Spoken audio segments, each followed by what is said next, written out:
Good afternoon, everybody. Am I audible? Yes. Okay.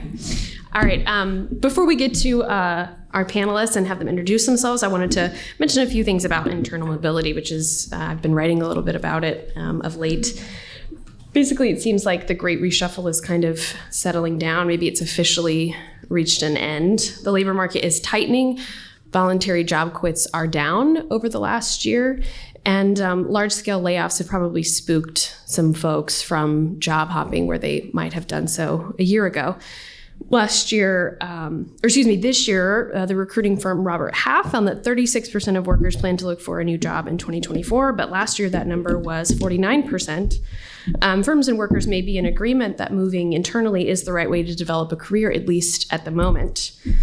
According to data from LinkedIn, this year, internal mobility rates are up 30% since 2021, yet it's people at the manager and director levels who are most likely to move. In fact, they're more than twice as likely to move than individual contributors.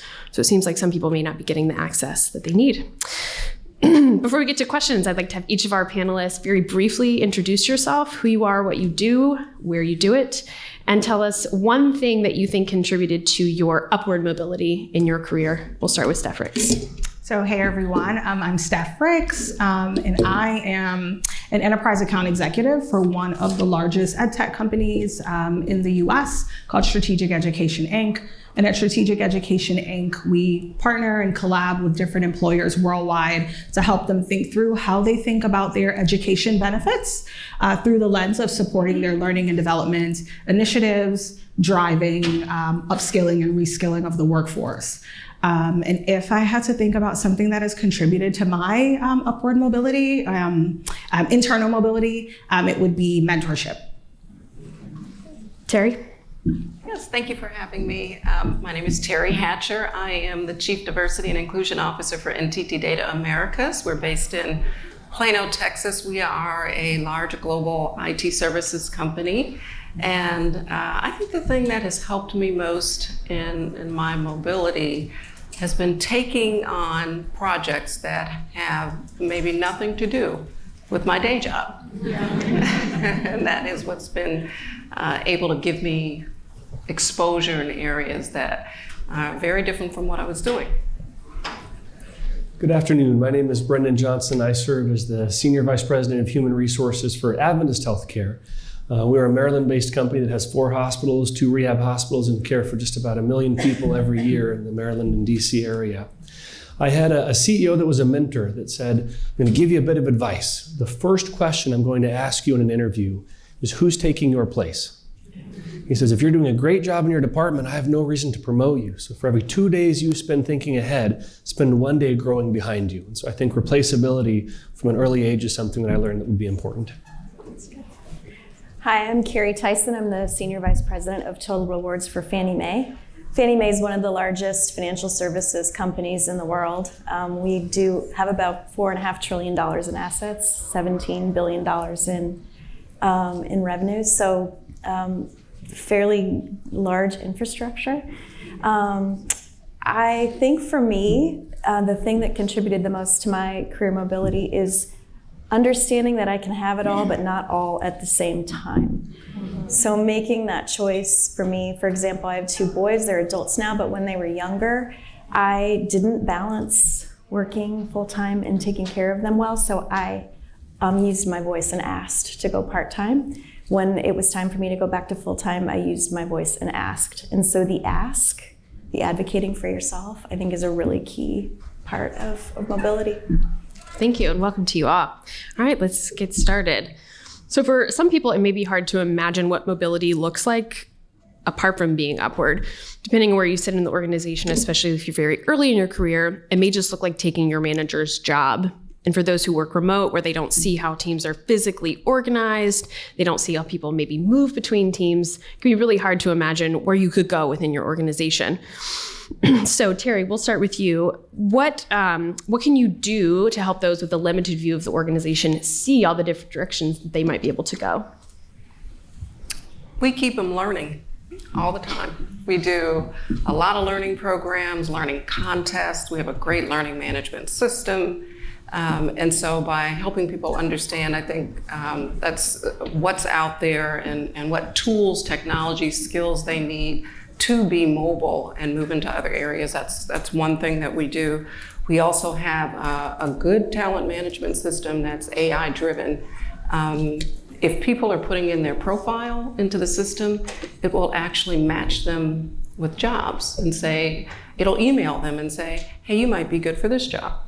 And so that's one way it keeps it visible for them. And then we do a lot of storytelling.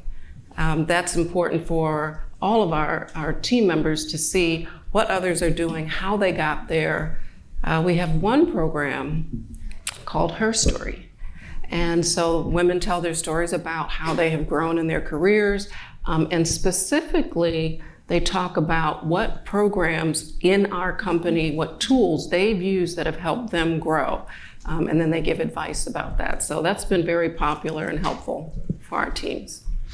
Now, the new idea, I guess it's not totally new. A career lattice is far more popular than it has been in the past. What you've described is certainly a way to get there. Steph, what do you think that a career lattice is becoming a more acceptable way to move throughout one's career? Maybe you take a step to the side, maybe you take even a step backward at some point. Maybe it's because what you need to accommodate the life that you need to live at the moment. So why do you think that's becoming a more popular option? Yeah, I think that's a great question. And I've said for, some time now that the way we think about our career and our career trajectory is definitely like a rock climbing wall. And whilst I think there are many reasons and reasons that we can probably all come up with and talk about here, I think there are three that resonate and probably will resonate with the group. I think number one, our personal and professional needs have just genuinely changed, especially with COVID. I think no matter the generation, and we know that there's 5 actively in the workforce, we all, to some extent, care and value being home, being with our loved ones. We don't necessarily like forced participation and forced engagement, and that, right? So with that and a hybrid and flexible work schedule, which I think is something to also call out as we think about sectors, because sadly, there are some sectors where flexibility, right, and a hybrid type schedule will just never work. So if you look at something like retail, well, ideally you go in as a part-time associate, you may transition up to a full-time associate, maybe a key holder, then a store manager, then a district manager, then a regional manager. Well, it probably took you 10 years to get to kind of regional, where maybe you have a 9-to-5 schedule with some flexibility with weekends off. But everything below that, unless the company is willing to work and hire and kind of shift how they stagger employees, you're going to work weekends. You're going to work holidays. If you're supposed to sell, you need to be present in the store to sell. So I think through that perspective, the career ladder there is not favorable for people. So I don't know. I think it's easier for them to make a more drastic shift. The second piece, I think, is understanding the generation.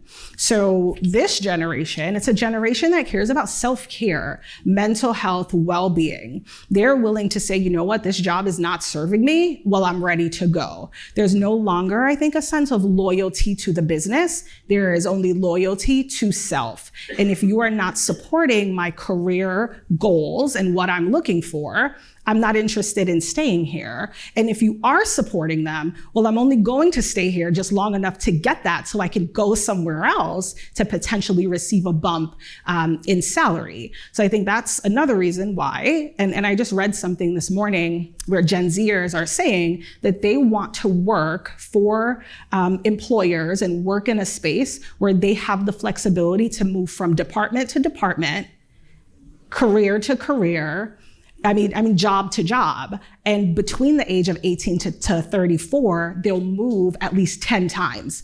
I couldn't imagine doing that. I think that I'm just very type A, so that couldn't work for me.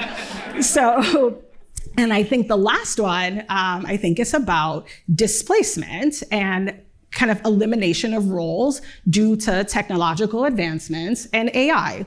I mean, it's not new, so it's not like, oh my God, AI is this new thing. I mean, look at what Netflix did to Blockbuster, right? Like we think like this is happening, and it has happened. And what we'll see is that people who have spent years in certain career pathways that have very specialty kind of sectors that they're in, sadly, they are going to need to upskill and or 100% reskill. And with that reskilling, they're gonna have to be flexible enough to be able to move left or right into some lateral moves if they even qualify. But ideally, they may have to take a full step back to step into some very entry-level roles that don't hold the same titles, don't hold the same salaries in order to move up. So I think it's about really looking at how, just as employers, we foster that culture for continuous learning and transformation while people are employed with us.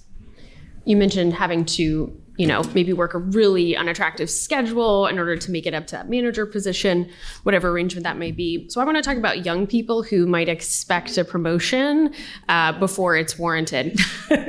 Now, this is not limited to people who are 22 in the workforce right now. Every single one of you at some point in your career thought that you were ready before you were.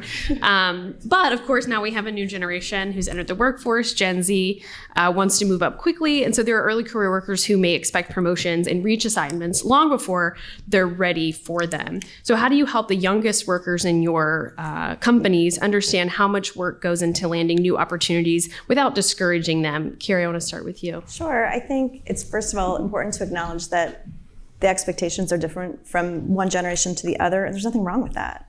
I think generations evolve for a certain way and a reason, so it's the communication process.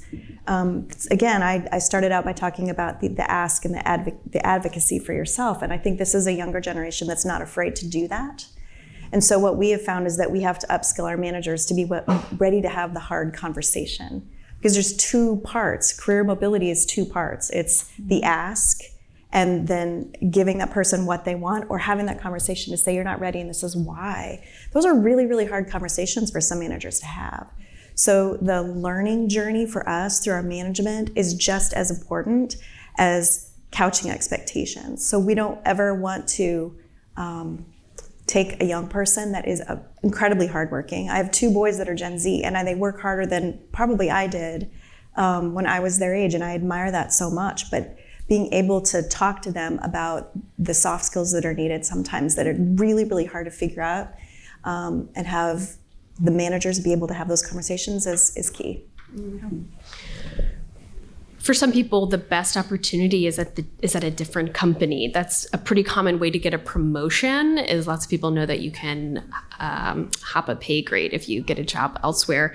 But employers obviously want to keep people where they are. They can't always give them a pay raise, of course. So it's often easier to climb a level, not just a pay grade, by taking a position with a different employer. So how do you keep workers engaged with your company, willing to put in the work for your company and stay with your company long term? Brendan, what do you think about that? Yeah, it's a great question. What's interesting is I think is engaged is probably not the right term. And I was in workshop B. I don't know if any of you had a chance to be there too. We actually shifted last year from measuring employee engagement to measuring employee fulfillment. Because engagement is, what are you doing for the company? Will you be here in 3 years? Will you put in a great deal of success? It's not, what are we doing to fulfill you? And I know O.C. Tanner calls it fulfillment, Achievers calls it belonging. But how do you build a company where you have individual priorities that are yours, not the company's? And I think that one of the first things we look to do is advancement and opportunity mean different things to different people. So how do we make sure that we understand that first? If you want to be promoted 3 times in the first year, Cracker Barrel will do it, and they'll give you a star on your chest each time that you do that. So first you have to build the right country. I love Cracker Barrel, by the way, just in case you're sure. But I think the second thing is you need to be intentional about measuring it and being transparent about it. So I report out to the board quarterly, and I report out to our leadership quarterly on what our internal promotions versus external promotions are for all manager positions and above. And we've set a target, we've set a world-class target. SHRM puts it at 25%. The 90th percentile, SHRM says, is about 40%. The last 5 years, we've been between 50 and 60% every year on internal promotions. Part of that's, the Hawthorne effect. Once you measure it and pay attention to it, it gets better. Part of that is also being transparent and reporting it out to the team, saying if you stay here, look, 50% of our leadership positions are filled by our own team. Yeah. So I think that's something, just being intentional about communicating, it's important. The one thing that I'll say is sometimes it's okay to leave the company. And that's, if you go back 10 years ago, you called them boomerangs and nobody wanted to hire the boomerangs. We've tried to put a culture in place that if you're leaving, we celebrate with you and hope that you come back. And I think that that's an important way to look at it as well. Yeah. Terry, what would you add? Ditto. Because there are lots of different ways that you can help people understand that you don't have to go somewhere else. Probably one of the best things you can do is for them to see people that look like them in those other roles. You can talk until you're blue in the face, but if people don't see other people, women, people of color, people with disabilities, pick any difference that you see. If people don't see that, they're going to doubt and not trust leadership, that's really what's going to happen for them. And so you really have to, as everybody says, walk the talk. And we talk about measuring things because the numbers will not lie if you're measuring something. But if you measure it and if you're setting a goal, then you have to make sure that you're advancing that goal or really being clear about maybe why certain things aren't moving in the direction that you had hoped they would, and here's what you're doing about it. So they're watching that. And if you measure it, you have to make sure that you're going to do something about whatever you're measuring. There's no sense in measuring it if you have no intentions of really doing something about whether you're moving up or back or whatever advancement you have. Let's talk about representation. So it's not uncommon for entry-level workforces to be quite diverse, but the diversity may not be represented in higher levels. So for instance, according to the World Economic Forum, entry-level workers are about 46% female, but at the C-suite, only 25% of workers are female. So Terry, let's keep going. How do you ensure that opportunities for upward mobility internally are available for the people who want it? So again, I think they have to see what's available. So our system helps them understand that. Any employee can go into our talent management system and they can search opportunities that they feel fit their skills and by location and et cetera. But I think the other thing too, we have set goals as well. We notice we have a very large population in India. Middle management, people were not advancing, women were not advancing. It was a low middle management number. And we took hold of that and we said, there's no way we're going to be able to see a difference in senior leadership if we don't see anything in middle management. And so we put some programs in place, and that was a couple of years ago. We have definitely seen the numbers progress, and we are happy to see that. But more importantly, we're making sure that we tell people about that. So that's an important piece. But the other piece is, I think when you're looking to grow people, they have to know that they are supported, that when they come to their manager and talk about an opportunity or a desire to grow, that they get the right feeling back about that conversation. Because if they don't think that that person's in their corner to help them grow, they are going to leave. And so a lot of that is helping the managers, talent acquisition included, but everyone who's part of that process of mobility, helping them understand what their language, what their behaviors have to be. We train them on unconscious bias, because when you're looking at moving people around, you have to be aware of whatever biases you might be throwing out there, or as managers, your team is looking at you. Are you favoring that person, or those people went to the same school that you went to, or whatever it may be, they're watching you. And so again, if they don't feel like they're going to get that support, then they're going to leave. So it's kind of a well-rounded, not only the programs that you're putting in place, but the people in your talent acquisition, in your management teams, anyone in that process, they need to be supporting that mobility process as well. And then people can see what's happening and believe it. Yeah, I guess first you ask yourself the question within your organization, are the opportunities at kind of the management up levels, are they actually open to all?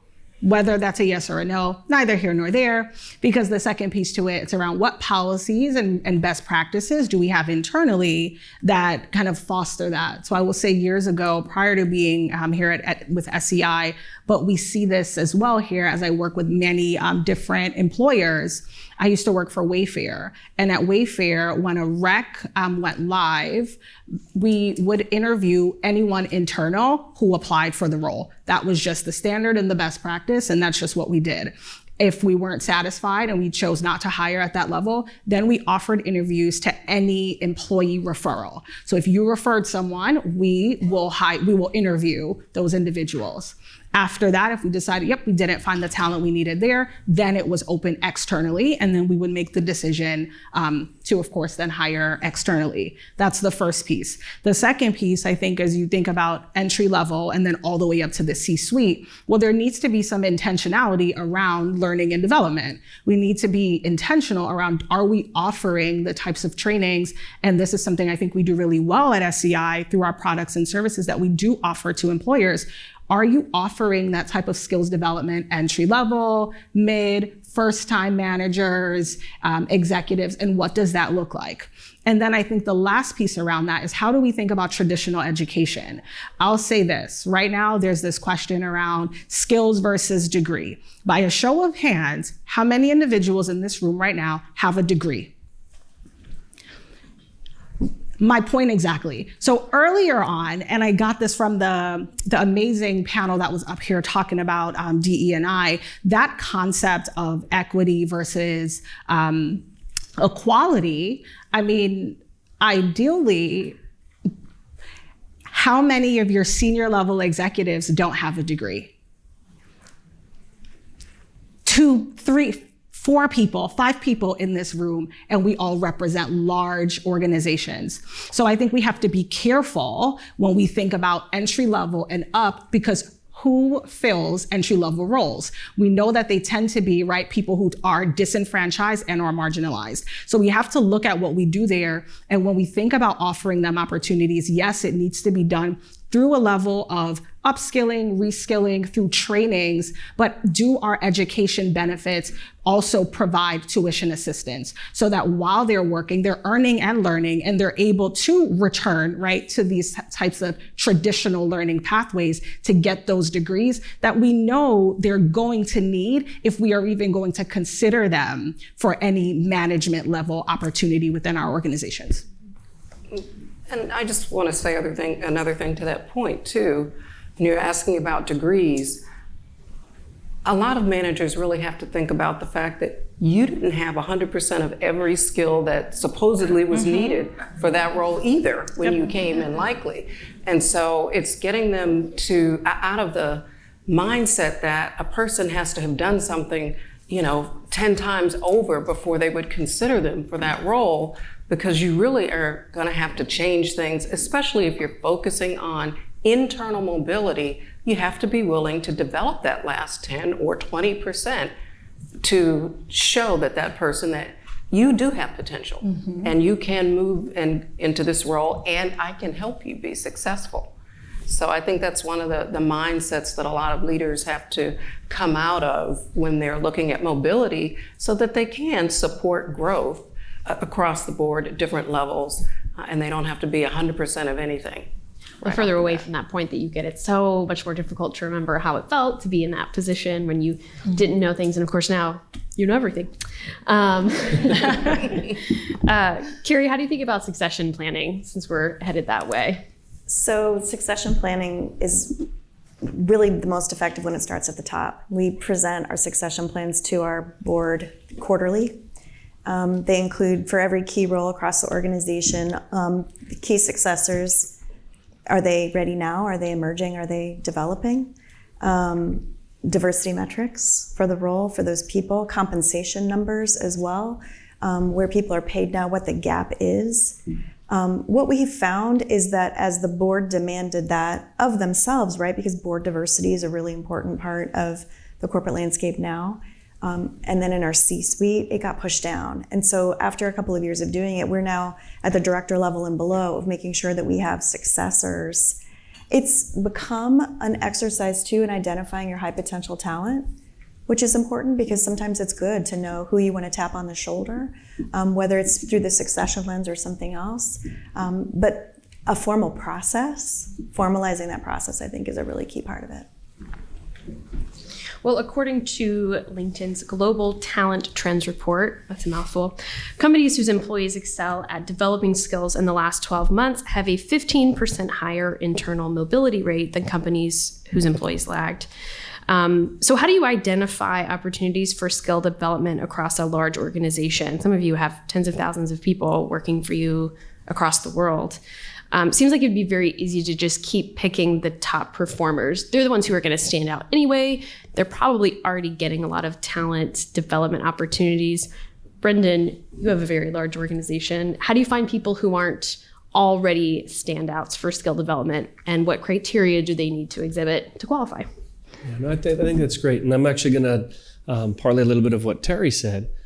If you don't have a strong and very objective way to measure top performers end up being the people that look like your presidents, that look like your vice presidents, that you bumped into at the store, that went to the same schools. So I think that one of the most important things is accessibility to pipeline programs and knowledge about pipeline programs. So for a couple of years, we did an emerging leaders program that was just supposed to find the best and brightest and bring them up. But it was from a list that we got from all of the president's councils at our entities. And so we ran it for a couple of years, and the group that did it loved it, but we went back and looked at it in 2019, and it looked like our president's councils. It did not look like our workforce. And so we completely redid the whole application process to say every single person, all 6,000 people in the organization are eligible for this program, and every single one of them needs to know about it. And that completely changed the way that we tried to make sure that everyone was aware of, here's opportunities, you're eligible. It's not who you know, it's being at Adventist Healthcare that gives you a chance to grow. And what was fantastic is the 3 years after that, it almost exactly aligned to our workforce when you looked at the demographics. So the first thing is you have to make sure it's accessible to every single person at your organization, and they know about the program and understand it. The second thing, and this may come to a shock to all the leaders here, not everybody wants to grow up and be a leader.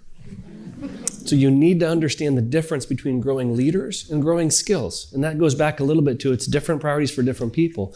So some of our biggest areas, nursing, a third of our employees at least are nurses. We've grown a mastery and a management pipeline.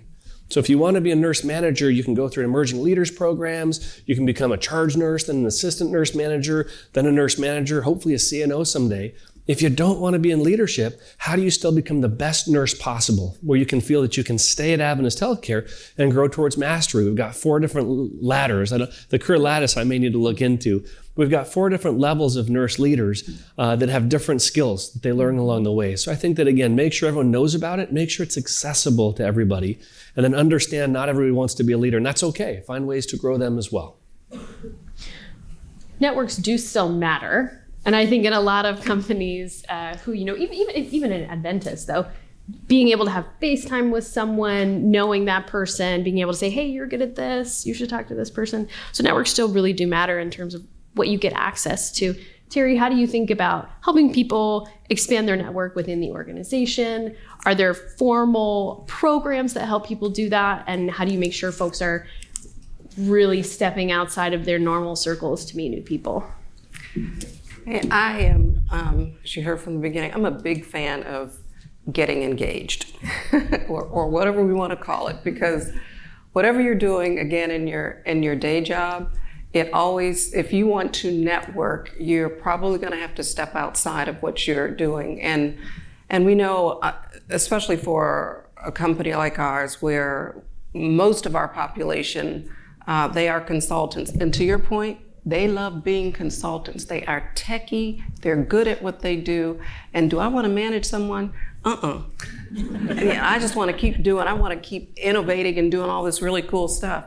So we really work to give them a lot of different ways to engage and be able, even if they're engaging with other techie or people that they identify with that are in different areas of the company. but a way for them to engage. And so we have a lot of, again, learning programs, our employee resource groups. I have a lot of projects going on in the Office of DEI at any given time. And I love finding talent that is not within my office to help with those projects so they can meet other people, and not only meet other people, but develop other skills that may complement what they're doing in their other jobs. So that's one thing I really enjoy doing, is getting people involved in other things. Again, the employee resource groups, get out there and volunteer. That's another great way, because when you go to these other programs or volunteer in different ways, you might bump into other leaders that you never would have met before had you not been doing something else or part of a different group, in an AI contest with a group of people that you don't even know. So getting engaged is really important. And I encourage people to do that all the time, to build their networks in and outside of their workforce. So I'm a big fan of that. Steph, what would you add? You're very good at networking. You're a people person. I mean, let's be honest. I think that right now, and even given the market, I don't think that any of us in this room would find our next opportunity by applying for a position. I think it's really going to come down to our network, even here, kind of the way we're talking to each other, the way we're listening to one another. I think when we think about it through a lens of our organizations and what we create, we need to take these same opportunities and we need to find a way to bring them into the organization, because doing this is a skill. Being able to get up on the stage and to just have this conversation, it's a skill. Everyone that came here and to network out in the hallway, that is a skill. How do you don't know what you don't know, so that can definitely be scary, especially for some entry-level employees. So I think we need to find ways to incorporate this, maybe send them, right, to some of these opportunities and others like it, as it makes sense, right, for the sector and the space. Carrie, something I know when we spoke earlier, you've been working on is eliminating barriers to job transfers within Fannie. Tell us what you mean by that and how you've done it. So, been at Fannie Mae for 3 years, and one of the first initiatives that happened when I got there was designing our talent architecture network.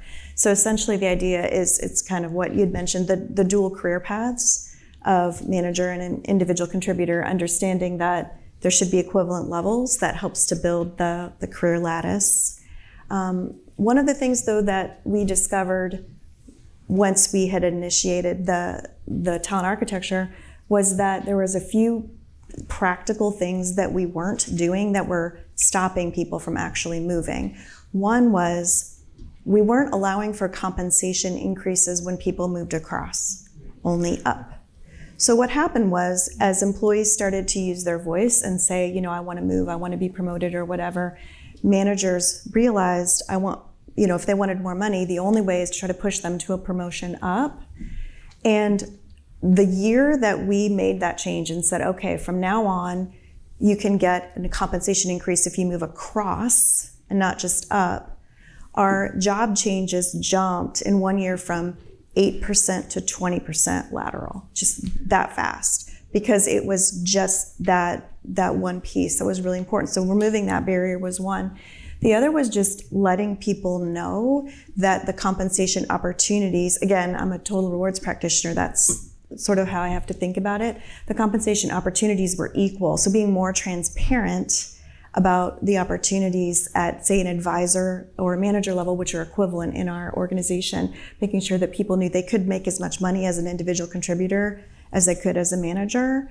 And then the third thing was making all of that a part of our value proposition. So we created a new benefits graphic that is designed around the moniker of Live Well, Choices to Thrive. It's a lotus flower, and of the 5 petals on the flower, career is in the middle. So all of the conversations that we had when we designed it is, your career and your development is important to us, and these are all the things that we're doing in that value proposition to make it important. So again, it comes down to process and communication. Gosh, I love that idea of being able to still get comp increases if you move laterally, because like you were saying, Brendan, not everybody wants to be a manager. Terry, you mentioned it too. Like, not everybody wants to be a manager. They don't want to be the boss of people, but they do want to be really good at their jobs, and they want to be rewarded for being really good at their jobs. And how much richer your CV is going to be if you're very accomplished here, you move over and you become very accomplished here too. It just compounds, and it's definitely worth rewarding. Did that get you thinking about any new strategies, Brendan, for kind of as you continue to retool your leadership program? What have you been thinking of today? Any ways you're going to take home and add? Well, no, I think there's a lot that you get from listening to the colleagues, and I appreciate being up here. I think one of the biggest things that we're in the middle of retooling right now is sometimes you've got a great idea that works well for a year or two that then becomes a problem. And as we mentioned, I'm a big fan of access to leadership, to growing. When we opened it up to everybody, what I used to do for the first few years with the Emerging Leaders Program is would have 50 applicants. We could take about 30, 35 a year. They all got acceptance letters, and I would actually handwrite the ones to the 10 or 15 that didn't get accepted to say, we see you, please apply next year, courage, take courage, grow with us. When we opened it up to everybody, it became 100 applicants and 150 applicants. And I said, I can't write 100 of these every year.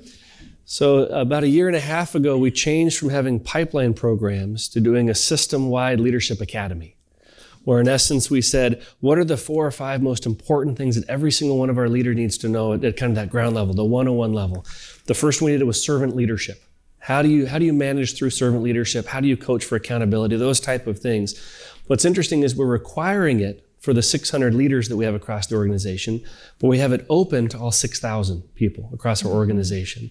And now, to your points too, could we actually have 6,000 people take it? We're not staffed for that. We're not budgeted for that. We don't have that. But it's so important in creating a culture of mobility that everybody knows they have an opportunity to be there and to go to that if it's interested. And so far, we've had about a third of the people attending that aren't leaders, but that are interested. So it's one of those things where you try and do the right thing and it works, but you have to be flexible, even in looking at ways to change your programs and try and move people up. In listening to that, we had a program similar, and you do have to watch how you open it up to everyone. And we did, and we have thousands, we have, almost 30,000 in India alone. We had a lot of people, but we didn't get a lot of women. And they can nominate themselves. And so you might open a program up to everyone, but you gotta really market that program to everyone. Your managers have to be in on it. They have to be encouraging people to get out there and get engaged, because sometimes people don't feel like it's for them for whatever reason. But sometimes they can sit down with someone and say, I've noticed that you're really good at this, or I think you'd be great at this. You should go to this class. I'll give you, extra time to do whatever it takes, but you really have to encourage people even after you open it up to everyone. The one thing I'd add there, and I agree with you, I think working in an industry where 80% of our workforce is women, it's something that you have to pay attention to. And I think it goes back to building that before you get to this mobility culture, you have to have a culture of trust. And again, as much as we were saying that we talk about 50 to 60% of our promotions are internal, we also share and transparently say 80% of our front line is women. 67% of our managers are women. 50% of our hospital presidents are women. But being able to share those things, people are paying attention anyway. People can look up there and see what's going on. The more that you can be courageous in sharing that information and talking about when you're not doing it right and how you're going to do it better. If you don't talk about it, people come up with their own stories. You might as well share it and talk about it, and that builds that trust. Yeah, I agree. Just because I'm the token total rewards person on the panel, I'm going to bring it back to compensation again. I love what you said about just the woman's voice. I started out the conversation today talking about how I had to learn to use my voice and advocate for myself. I am not a super outgoing person. It was very hard for me to learn to do that. One of the things that we see in the industry is this idea of not, like, for example, you who do talent acquisition, you can't ask someone anymore what they're making. The reason for that is because women in general don't ask for more than what they think they're worth, and they tend to subrogate their own worth. So anything that an employer can do to make sure that you have opportunities and that you're looking out for the people that either culturally, and it's not always women, sometimes it's culturally as well, culturally whether it's gender-based, whether it's whatever, you're making sure that people learn how to advocate for themselves and have a voice. It makes a huge difference. We don't have a lot of time left, but I do want to get to this last question. I'm going to direct this at Steph. So many organizations are short on the talent they need, and it has a lot to do with skill. So for instance, accountants, social workers, electromechanical engineers are all in short supply at the moment. But filling these roles is not just a matter of putting someone through a 6-month training program. Lots of these skills require years of school, licensing exams, sometimes even degrees to qualify for the job.